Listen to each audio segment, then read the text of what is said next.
Film and Whiskey Nation, do you ever think about awards? Of course you do. You drink whiskey and watch movies, which means that you know that nothing is validated until a group of random people say, hey, we love what you're doing.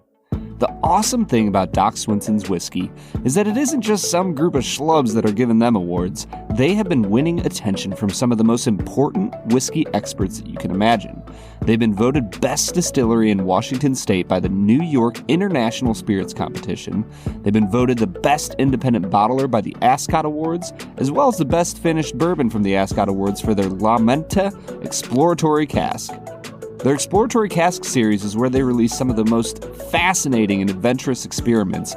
If you're ever checking out Doc's lineup and see a white label, there's a really good chance that that's the only time you'll see that bottle, so make sure you snatch it up. Doc Swinson's has been offering just phenomenal finished and blended whiskeys for quite some time now. You can find them online at docswhiskey.com. That's DOCS whiskey.com.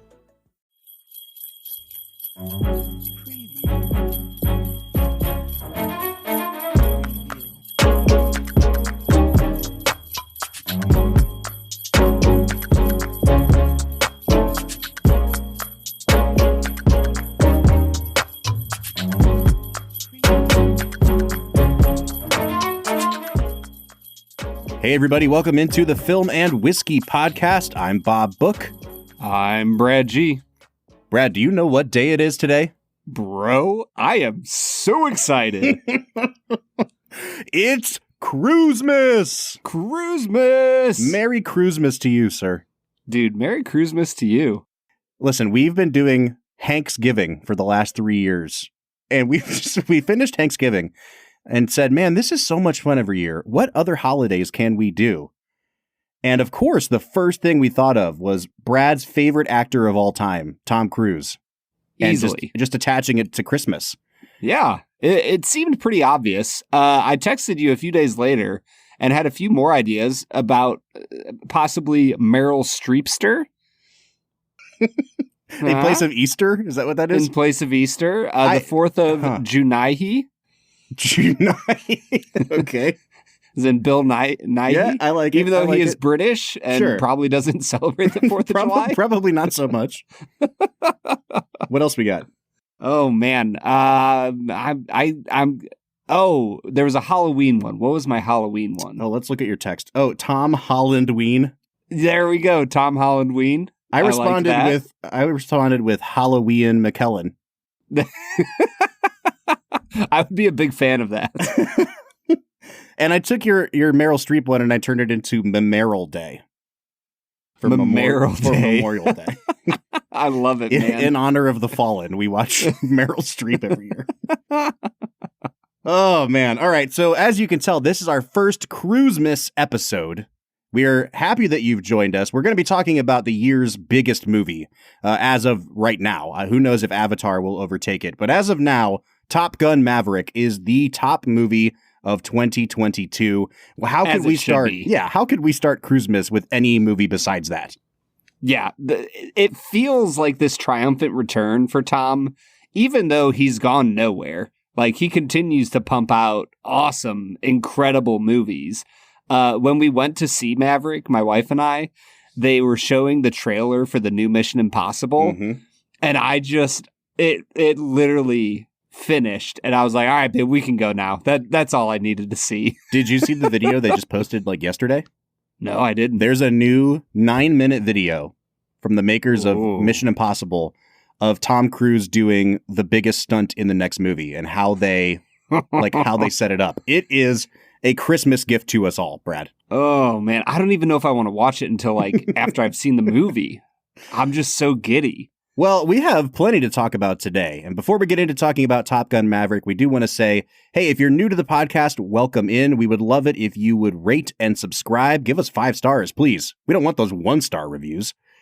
But what we'd also like is if you could check out our Patreon, patreon.com/filmwhiskey, where you can support the podcast at 3 different tiers. We've got a $3, a $5, and a $7 a month tier. At each one of those tiers, you get a ton of bonus perks and content.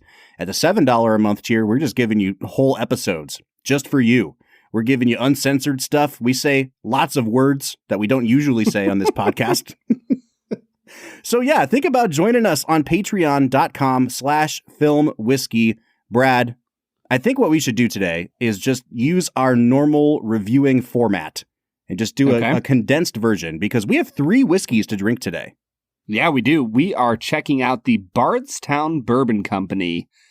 If we could have a drum roll, I would ask for it. Their Origin series. Yes, dude. I am super excited. I am so freaking jacked. Bardstown has been incredibly kind to the Film and Whiskey podcast over the years. We went to a really cool, weird white t-shirt party there a few months back at the Kentucky Bourbon Festival.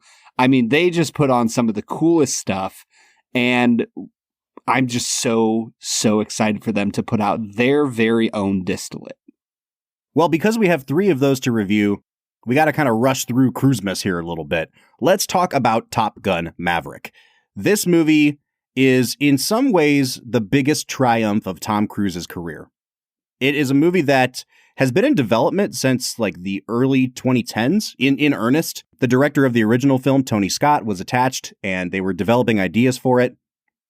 It got kind of kicked to, they put it on the back burner a bit, and then Tony Scott died tragically, and they really put the brakes on this for a long period of time. It got kind of picked back up again around 2015, 2016. And they started doing different revisions and bringing in new writers and looking for directors. And of course, Tom Cruise is kind of guiding this whole thing.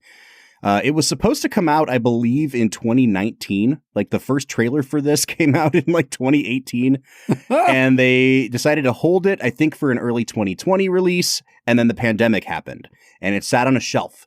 And there was a bidding war for the rights to stream this during the pandemic because everybody was desperate for something to bring in some revenue. And Tom Cruise, being the guy that he is, said, absolutely not. We will not sell this movie to streamers. Like, this is going to be the movie that saves cinema. And the crazy thing about it is that he was right. Like this 100% right. This is a James Cameron level ballsy move, and it paid off in spades for my man. I mean, it literally is Tom Cruise living out every single movie he made in the 80s and 90s. Yeah. Of him like betting against the world that what he had to offer was greater than anybody realized.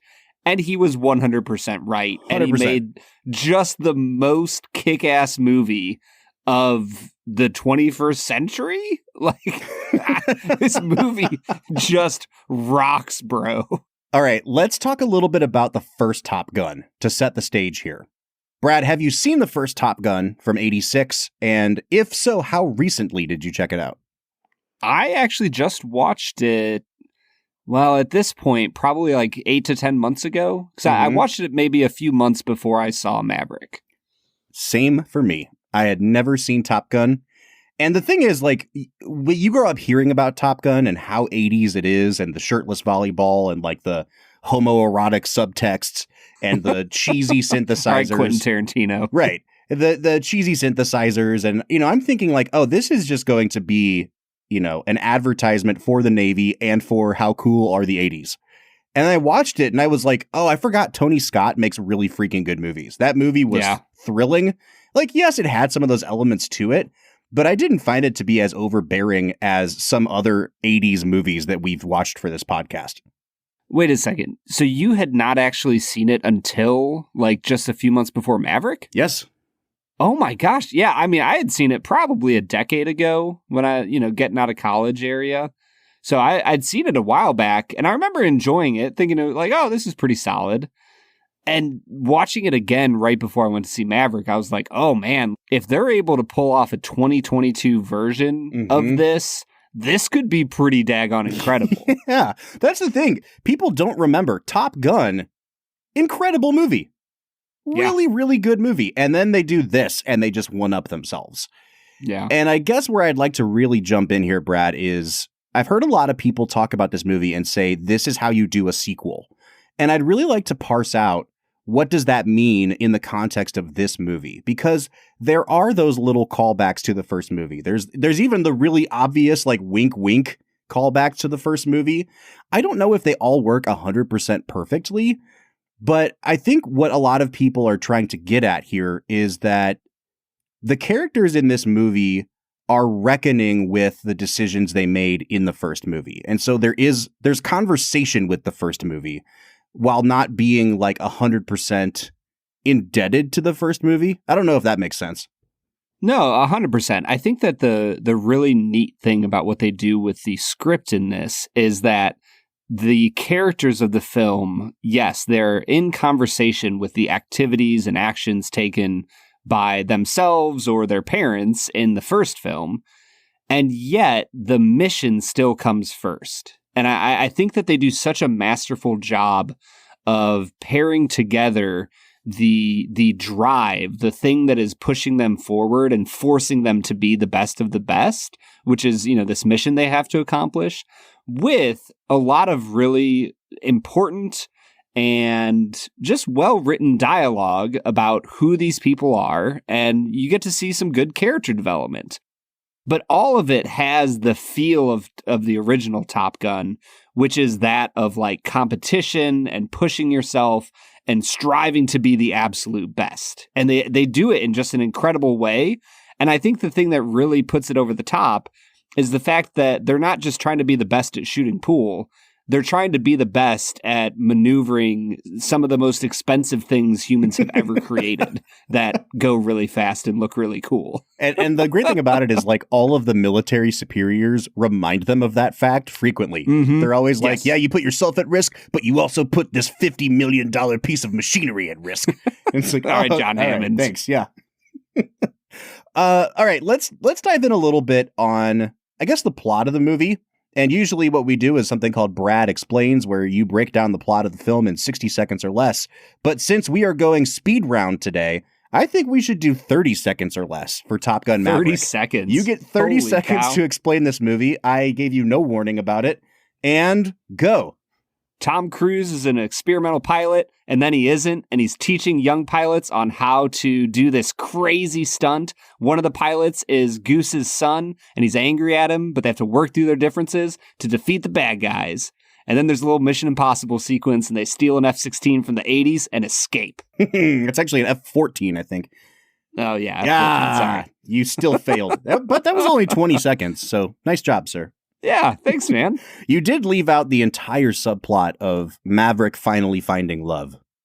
That's true. But is that really... Is that what we go to the theater for? Is that what... I mean, I listen, if that is almost... it's like, what, 2.5 hours? It's a pretty long movie. Yeah, it's like, 2:15, something like that, 2:20. 2:20 and 20 seconds. Yeah, you did okay.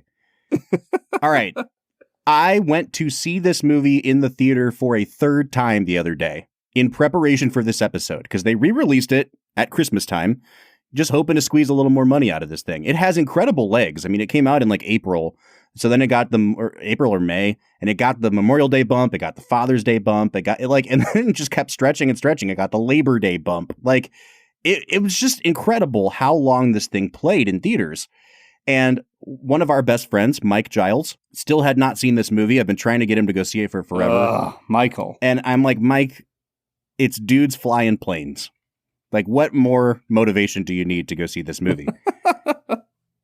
I'll tell you what I was really looking for was this. After the second time I saw this movie in theaters, I started to get a little bit like pretentious and like film critic-y about it. And I was like, okay, the script is kind of bad. And a lot of the dialogue is like, Maverick, you used to be the best. And Maverick being like, well, I ain't done yet. Like, there's just a lot of that kind of stuff going on in here. And I'm like, this is really bad dialogue. I really like this movie, but can I really be 100% on the like, whoa, Top Gun Maverick's the best ever? And I have to admit, I was wavering. And I went to go see Avatar, The Way of Water. And I'm like, Jim Cameron, you've done it again. Like, this is a really good movie. Let's go try Top Gun for a third time and see what's going on. And I got to say, dude, Top Gun Maverick is a better movie than Avatar, The Way of Water. And let's go. It is one of the best action movies I've ever seen. I just paid attention this time to the editing and like the sheer volume of what they had to stitch together in some of these sequences is staggering. I don't know how they got so much footage for some of these like in-flight aerial sequences. It's incredible, man. This movie it's not just, oh, this is a cool movie, this is a fun movie. This is a real feat of filmmaking, the type of which we only see once in a generation, I think. Yeah. What Tom is able to do with the camera to create this experience. Tom didn't direct the movie. Tom 100% directed this movie, Bob. Like everyone in the credits is just an alias for Tom Cruise. I wouldn't put it past him. Jennifer Connelly, actually just Tom Cruise with a wig. Okay. What they are able to do with the cameras in this movie to give you the experience of being a fighter pilot is beyond reckoning. Yeah. Like, I just don't know how you're able to do it so seamlessly and just give you the utter exhilaration of being a fighter pilot. Yeah. And I think that the reason I call Tom out specifically is because he has such a desire to truly immerse people into action. And I know how deeply he works with the directors and with the editors and how involved he was, especially in this movie that, like you said, he's been working on for over a decade at this point. Yeah, man. And I feel like to some extent, there's not much we can say about the making of this movie. Like people kind of pride themselves on knowing some of the backstory here. The way that they fitted out these fighter jets with cameras so that the actors could sit in the back seat and the pilot in the front seat, but it looked like the actors were flying the planes, but they really were in the planes and they would go up for hours at a time. And the actors would kind of be responsible for filming themselves. They had to learn cinematography techniques and editing techniques to be able to capture their own takes of what was going on as they were up in the air for a couple hours. And I mean, it's an incredible collaborative effort, but it's also like, this is Tom Cruise's movie, like from front to back, and not just as an actor, but this is really, like I said, this is his crowning achievement in terms of having his fingerprints on every part of this movie. Yeah, and what an honor for all of these young actors. Like Miles Teller is a star in his own right by now, but for all the rest of them, like, can you imagine working with Tom Cruise on this movie? How awesome that would be. Like, there's not a lot of movies that have this much of an ensemble cast where there's such an obvious difference between the lower echelon actors and one of the greatest stars of all time. All right, well, let's talk a little bit about those actors and let's go to performances here. I think maybe we should start with those younger, the people in the academy here, in Top Gun Academy. And like, I don't know that we need to go through each and every one of them. I am a big fan of Bob. Bob is my guy.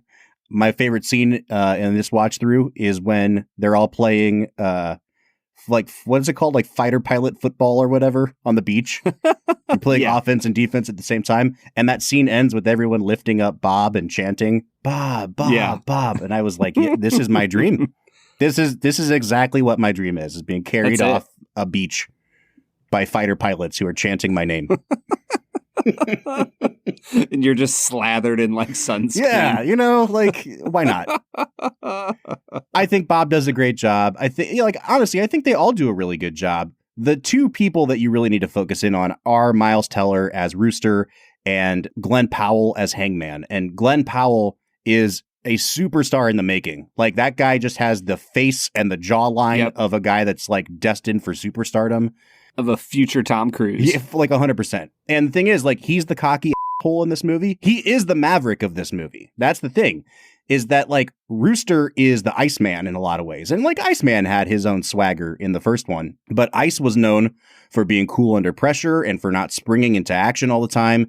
And Tom Cruise's character, Maverick, was known for being the hothead and not caring about, putting everybody else in danger. And now you see that dynamic flipped where it's like, oh, no, Hangman, the Maverick of this movie, is kind of the bad guy. He's the dick. And he's the worst. And Glenn Powell plays it so well because it's not simply a one-dimensional 80s, villain where like your family came to the ski resort and this guy's like, I can ski faster than you. Like, it's not like that. He truly does have a point with telling Rooster, like, you can't be as cautious as you are. And they play this really wonderful yin yang with each other. And I gotta say, man, like Miles Teller might be at this stage of his career the better actor than Glenn Powell, but Rooster's also a much more complicated and layered character. And so in every scene, Miles Teller has a lot more to do, and Glenn Powell gets like one line and it's kind of dickish.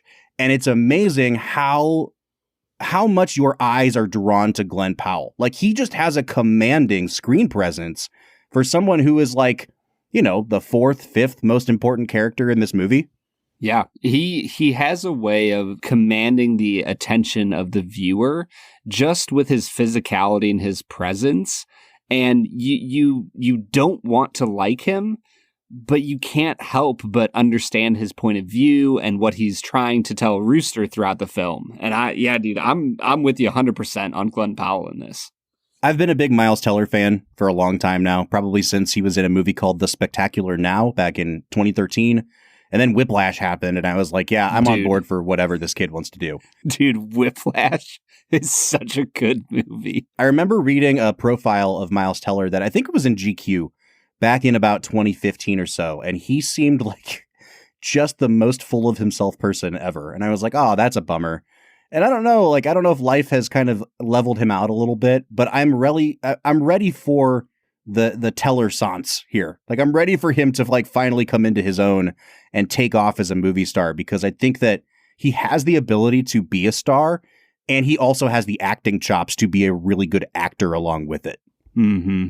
Yeah, I'm with you, dude. Ever since I saw him in Whiplash, I have been just a fan of anything that he does. And I'm with you. I think the real question to ask about Miles Teller is mustache. Yeah. Yay or nay? I'm going to say yay. It is a bit wispy, but he pulls it off. And he pulls it like, I know for a fact I cannot pull off a mustache. It takes a very particular kind of man to pull off a mustache. I think, it helps that all these dudes are jacked. Yeah. So it doesn't look accidental. You know what I mean? Like, you can tell that they're taking care of themselves. So the mustache is clearly on purpose. Mm-hmm. If Miles Teller was like 50 pounds overweight and tried that mustache, it'd be like, oh, okay, you've just stopped can't trying. Grow a beard. Yeah, right. I don't know. How about you? Mustache? I think I'm nay on the mustache. There are not many mustachoid men out there that I would approve of. Okay. I'm glad that we settled that. Let's talk a little bit about, I don't know, the rest of the military people. Ed Harris shows up for a couple minutes, and he's great because he's Ed Harris. I actually want to focus in on a scene with Ed Harris maybe in the second half here. It's like the thesis statement of the movie. But he's gone after about 10 minutes, and he's replaced by John Hamm, who, once again, I don't know what it is with John Hamm and me, but like, I never 100% buy what John Hamm is doing. I just don't know what it is. I really like him, and I think he's a good actor, but it's just like not always believable for me. And even here, he's like, I buy him as a guy who dislikes Maverick. I don't buy him as a high-ranking official in the U.S. Navy. Have you watched all of Mad Men? I watched the first full season of Mad Men and select episodes following that. Okay. So like, he's great. I watched great the in whole Mad Men. show, yeah, and he's incredible. I think that role just fits him so perfectly that I don't know if it's, he acted his way into a corner for himself, like talent-wise, or if it just seems to be his bit that he's slightly reserved and like has a secret all the time. And like, that was his big thing in Mad Men. And I just think that it carries over into every single role he takes, and it doesn't fit every role, but that's kind of who he is now. And so I don't think it's necessarily that he's Don Draper. I think it's just that he was that character for so long that he always holds something back from his roles. Do you know what I think it is? I think that he tries to find an edge to his characters that I don't know if he's truly capable of conveying. And I think what he's going for is what Bradley Cooper actually does really well. I was listening to a podcast the other day. I was talking about how, like, when Bradley Cooper did Silver Linings Playbook, the director of that movie basically was like, I saw before anybody else that what Bradley Cooper's best trait is his ability to be driven by anger. And in every character he's played since then, he's a character that's driven by anger. Like, even in Licorice Pizza, it's funny, but like he just blows up at people. And, you know, that's what's so great about his performance in American Sniper. It's like a very calm, chaotic build inside his head, but he's driven by anger. And I think that with Jon Hamm, he's trying to do the Bradley Cooper, but he just doesn't quite get there. And it makes me wonder now, like, how would Bradley Cooper be in this role? So, yeah. I don't know. Yeah. Well, I think that's all fascinating stuff, but I want to drink some whiskey. So how about we get into this Bardstown Bourbon Company origin series? That sounds good to me. We'll come back. We'll talk about Jennifer Connelly and Tom Cruise, but let's drink some whiskey.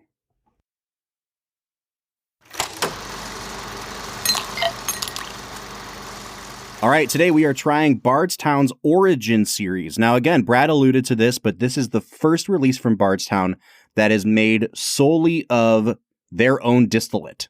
And we've got 3 incredible expressions here. The first one we're going to try is the Origin series Kentucky Straight Bourbon Whiskey. It's 6 years old. It's a high rye bourbon mash bill. There's 36% rye in the mash bill, and they're releasing it at 96 proof. They have like a whole list of reasons they want to release it at 96 proof, but we're going to take them at their word that they say that this just happened to be the one that tested best. And I'm excited to try it, man. Let's give it a nose and a taste and give our thoughts on this 96 proofer. Oh man, Bob, that is really nice. It's really bright on the nose. There's a lot of like orange. I was literally just gonna say orange and like almost like a grapefruit kind of citrusy. Mm-hmm. I like that a lot. All right, I'm interested to hear what you have to say about the flavor, because I have thoughts. The only one of these 3 that I had tried prior to tonight was the second one that we're going to try, which is the 100 proofer, which I loved. This one is very different because the 100 proofer is a wheated mash bill. This is a high rye. You're a rye guy. What do you think of this one? I was going to say it gets a little bit minty throughout. There's a little bit of that rye spice coming through. For me, it's a little bit creamy. I really like what they have going on here. Yeah, it's not a very sweet bourbon. Like, it definitely goes more oak heavy, and it's not grainy, but like the spice is there. The black pepper is there, and it does have some of those kind of minty rye notes to it, Brad. You're absolutely right. I think subsequent sips prepared me for that better. But I'm going to go ahead and go on record and say the 96 proof actually was the perfect proof to release this. This thing packs a punch at 96 proof. It gave me a heck of a Kentucky hug on the way down.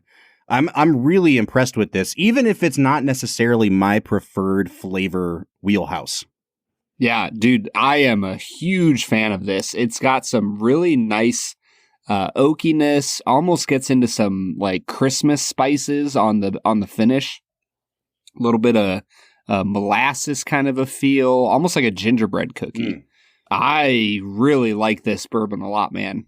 All right, we're going to move into what I think will be my favorite one on the day. Like I said, the only one I've tried so far. This is their 100 proof bottled in bond. It is a wheated mash bill featuring 20% wheat. It's a 6-year-old bourbon coming in at 100 proof. Brad, what are you picking up on the nose on this one?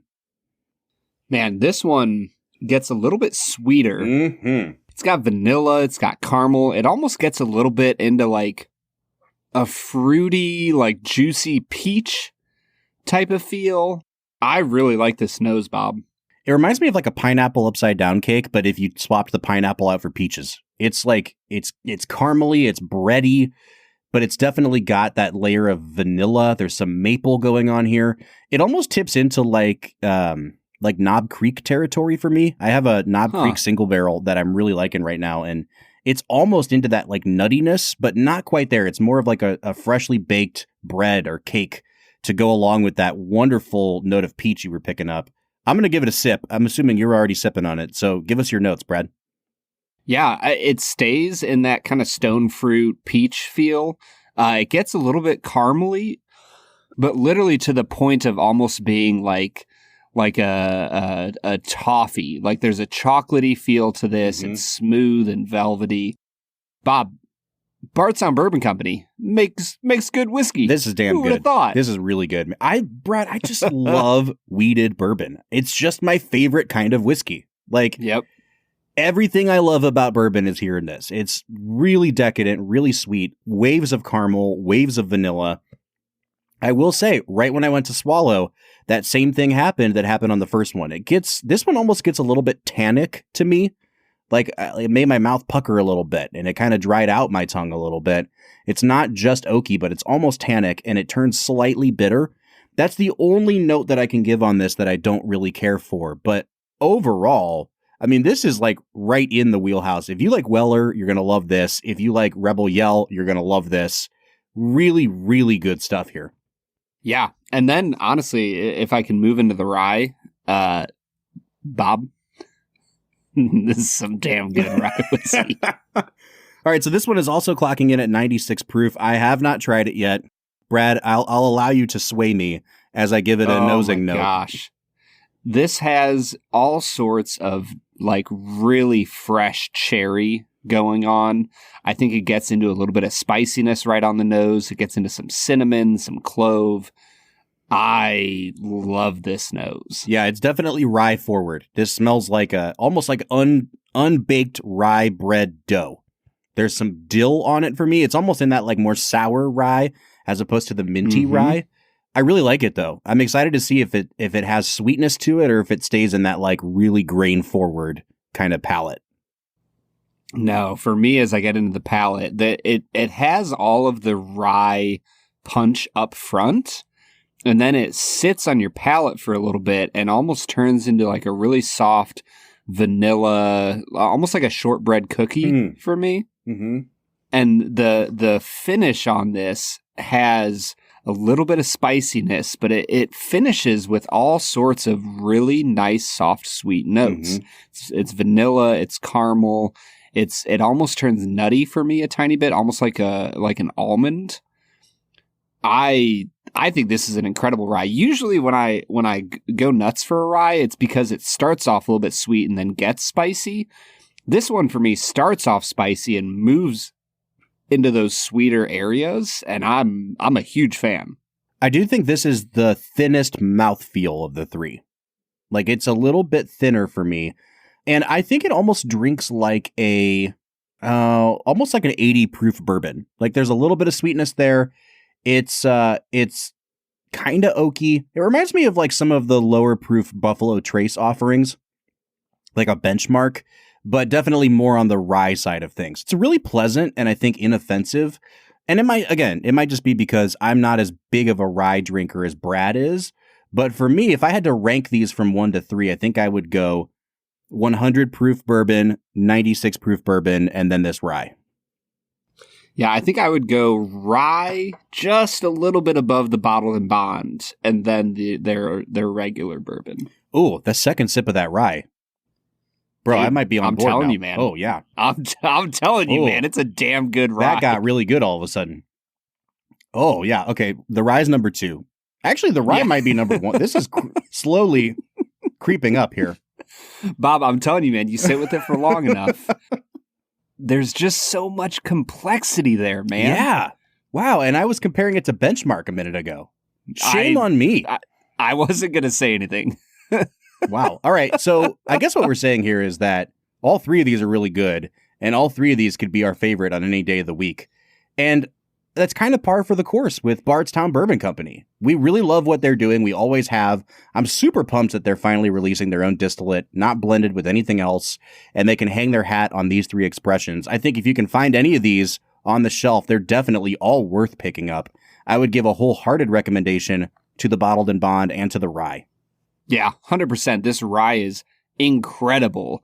And the Bottled and Bond and their regular bourbon are both nothing to sneeze at either. So get yourself some Origin Series Bardstown Bourbon Company, guys. Well, Brad, are you ready to return to the danger zone? Dude, I was born ready.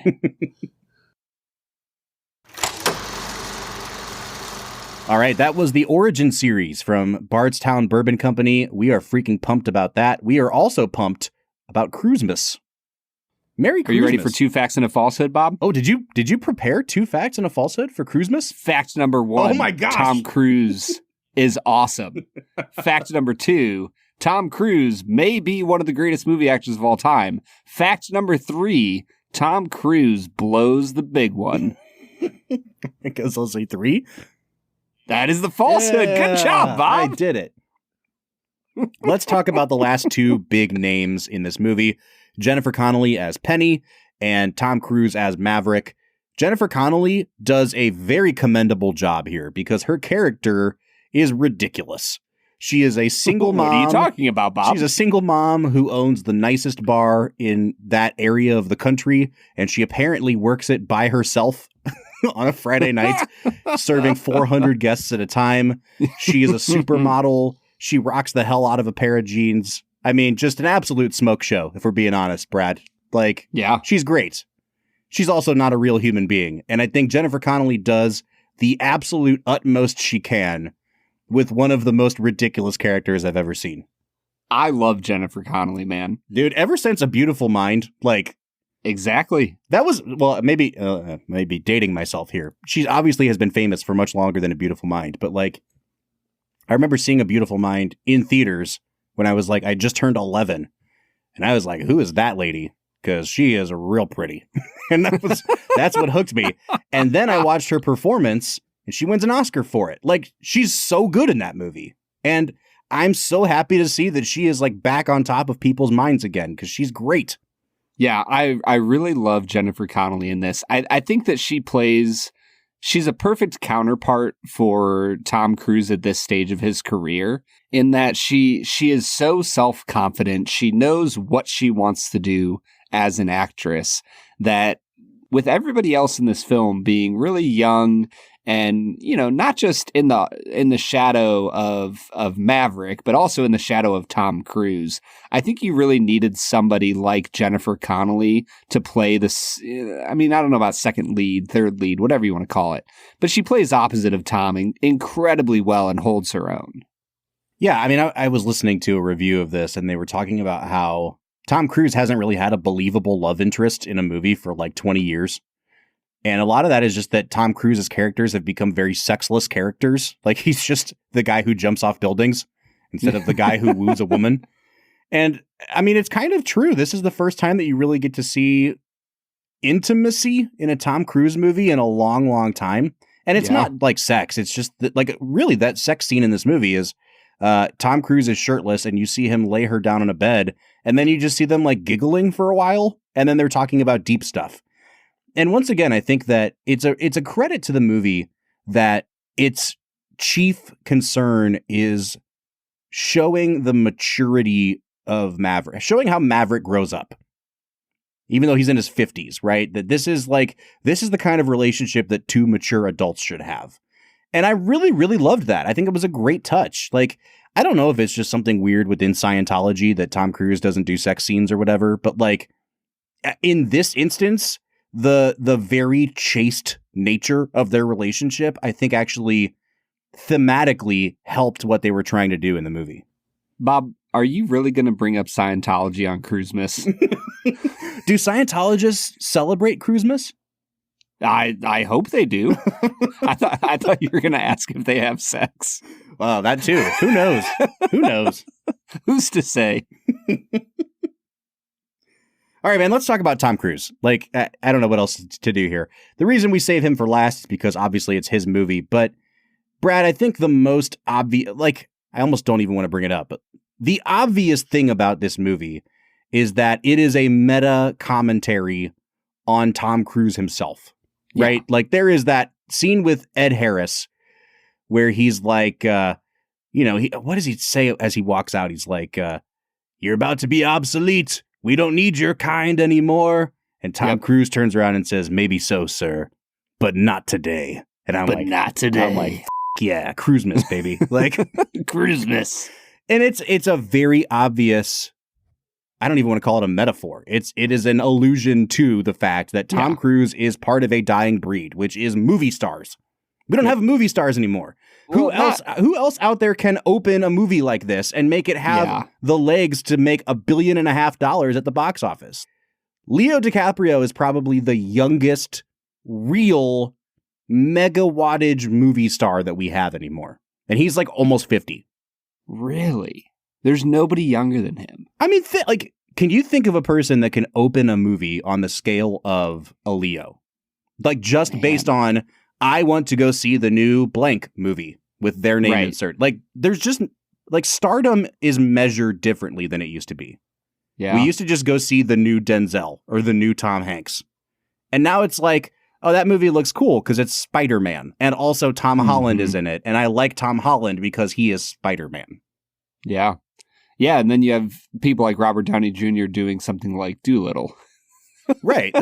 So I guess what I'm saying is, like, Tom Cruise knows that he is one of our last of a dying breed. And this movie is very much the story of how Tom Cruise saves cinema, in addition to being the story of how Maverick saves the day. Yeah, I think he's also not just talking about, like, superstardom.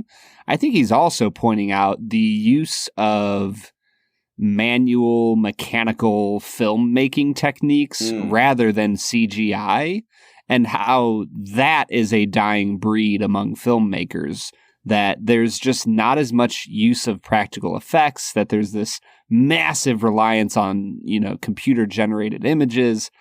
And for him, that's not what a movie is. And so for me, when I heard Ed Harris deliver that line, I took it to be more about the craft and the art of filmmaking, more so than just, I'm Tom Cruise, I am a superstar. Although I know it's about that as well.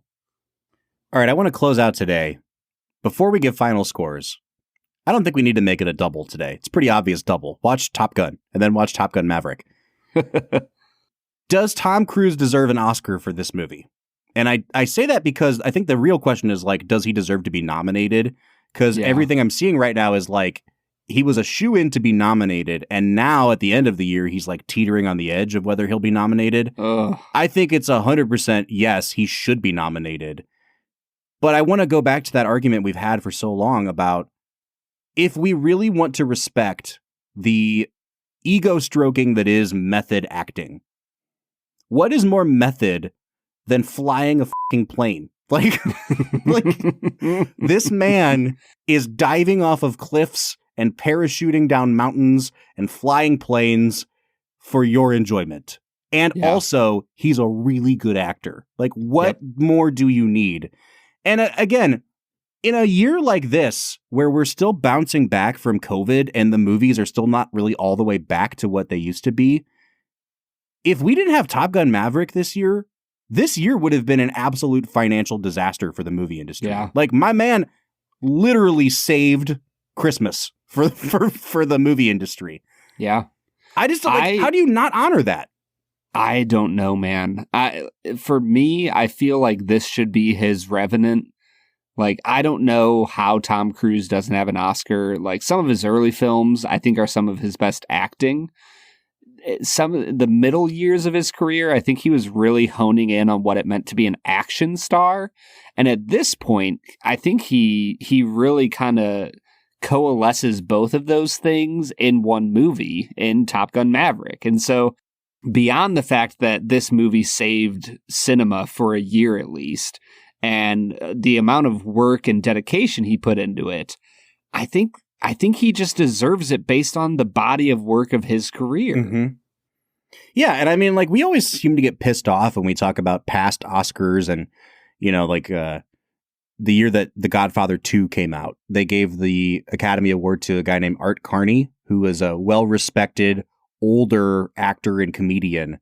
And it was basically like, this is your Lifetime Achievement Award, Art Carney. But then if you go through and look at the list of best actor nominees that year, it's like Pacino in Godfather Part 2 and Nicholson in Chinatown. Like, it's just, it was egregious in retrospect.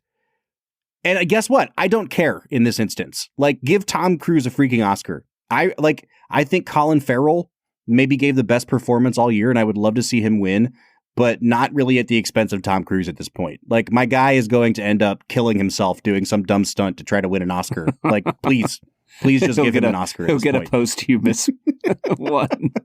All right, man. Oh, man. What kind of a score are you giving Top Gun Maverick? I will give it a 9.5 out of 10. I'm giving it a 9.5 as well. Dude, it is as good as advertised, and then some. Yes, 100%. I really want to give it a 10. It's not a perfect movie, but man, oh man, is it good. I'm going to be real, though. I have not been able... So like we have a copy of it that you and I share that we can watch on our TVs. And I'm like, I tried to turn on the first 10 minutes of it, and I'm like, this is not working for me on TV. Like, I need to go back to the theater and see it. And that's that's part of the reason I went and saw it again while it's still out. I wonder how much this is going to suffer from the in-home experience as opposed to the theater experience. But like at the same time, I've seen it 3 times in the theater and I still think it's a 9.5. So like, what does that tell you? Yeah. Yeah. This is an incredible movie, guys. Go watch it. Merry Cruisemas. Merry Cruisemas. I can't wait to do this again next year. Yeah, dude, we'll have to think about what movie we're going to put up there because this is a heck of a start to our annual tradition of celebrating Tom Cruisemas. All right, we do want to say to all of you in Film and Whiskey Nation, Merry Christmas, Happy Holidays, Happy New Year. We'll see you again on Monday. We won't be gone long. But until then, I'm Bob Book. I'm Brad G. And we'll see you next time.